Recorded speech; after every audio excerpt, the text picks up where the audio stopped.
जैसा भी शरद जी ने बताया कि हिंदी में देवनागरी में हमें उर्दू लिख लेनी चाहिए, तो मैंने ऐसा ही किया। अच्छा। एक बार ऐसे ही जावेद अख्तर साहब के कार्यक्रम में था, मैं खड़ा हुआ, मैंने कहा कि मैं हिंदी में लिखता हूँ, मुझे उर्दू लिखनी नहीं आती है। तो उन्होंने कहा जो आप बोल रहे हो, जिस तरह से, जिस लहजे के साथ बोल रहे हो, तो उर्दू ही लग रहा है मुझे, और आप इसे हिंदी में लिखिए। और मैंने उस दिन से लिखा और तब अपने को एक नाम भी दिया उर्दू का, और आज भी मैं अपने आप को उर्दू का शायर कहता हूँ, even though I do not write in Urdu as a script. तो आपकी बात को हम उस पे चल रहे हैं। बिल्कुल।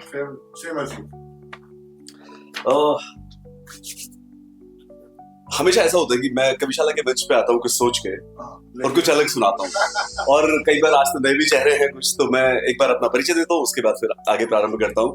मेरा नाम विनीत है, विनीत गुप्ता मेरा नाम है, और मैं 3 भाषाओं में लिखता हूँ, 3 अलग अलग मेरे तखल्लुस हैं।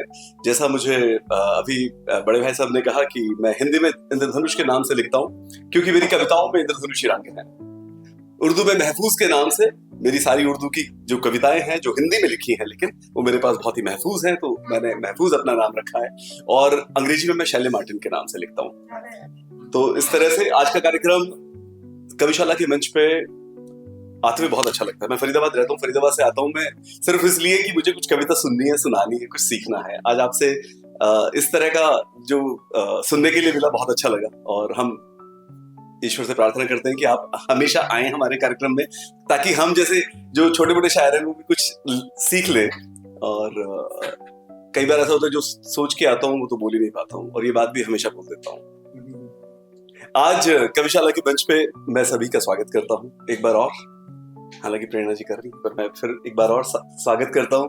और ये इस वर्ष की 2025 की आखिरी कविशाला की बैठक है, तो इस साल के ऊपर ही कुछ सुना देता हूँ, फिर उसके बाद एक और कविता सुनाऊंगा और अपनी वाणी को विराम दूंगा।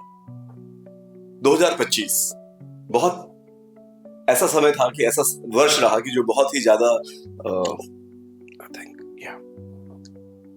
इवेंटफुल ईयर था। तो उसके ऊपर ही कुछ लाइनें हैं कि पिछला 1 बरस क्या खोया क्या पाया, पिछला 1 बरस क्या खोया क्या पाया, करें आत्म अवलोकन हम, क्या याद रखा क्या बिसराया। कितने मिले अपने, कितने लगे अपने, कितने मिले अपने, कितने लगे अपने, क्या कुछ सीखा इस जग से, क्या इस जग को सिखलाया। पिछला 1 बरस क्या खोया क्या पाया। धन्यवाद। क्या बढ़ाया 1 कदम, पाने को लक्ष्य जीवन का, क्या बढ़ाया 1 कदम, पाने को लक्ष्य जीवन का, या बढ़ाया 1 कदम और तुम्हारी ईश्वर, गर नहीं तो लूं संकल्प आज मैं, गर नहीं तो लूं संकल्प आज मैं, आने वाला वर्ष नया ये नवजीवन लेकर आएगा। अगर नहीं तो लूं संकल्प आज मैं, आने वाला वर्ष नया ये नवजीवन लेकर आएगा। आने वाले वर्ष नए में दिखला दूंगा हे संसार, पा जाऊंगा मंजिल अपनी, करूंगा सबके सपने साकार। अगला 1 बरस बस पाना है।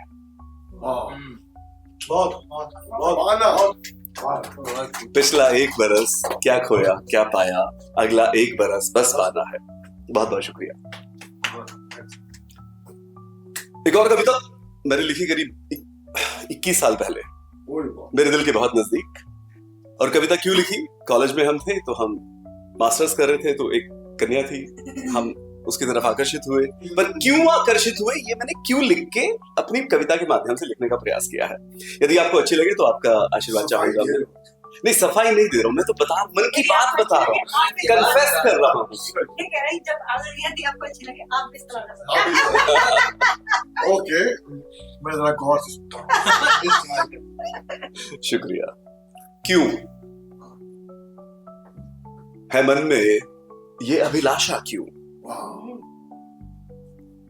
है मन में ये अभिलाषा, क्यों है जीवन में ये आशा, क्यों आज है सब कुछ नया नया, जबकि नहीं बदला कुछ भी, क्यों फिर नए रिश्ते नाते क्यों? इन नैनों में नई चमक है क्यों? हर दिशा में नया सवेरा क्यों? क्यों लगता सब कुछ अच्छा क्यों? क्यों मन चाहता रहना अनजान, फिर होती मृग तृष्णाएं क्यों? ना मीत मिला ना ईश्वर क्यों, ना बादल बरसे ना प्रेम ही क्यों? क्यों होता नाकाम कभी मैं, लेकिन करता फिर कोशिश क्यों? बहुत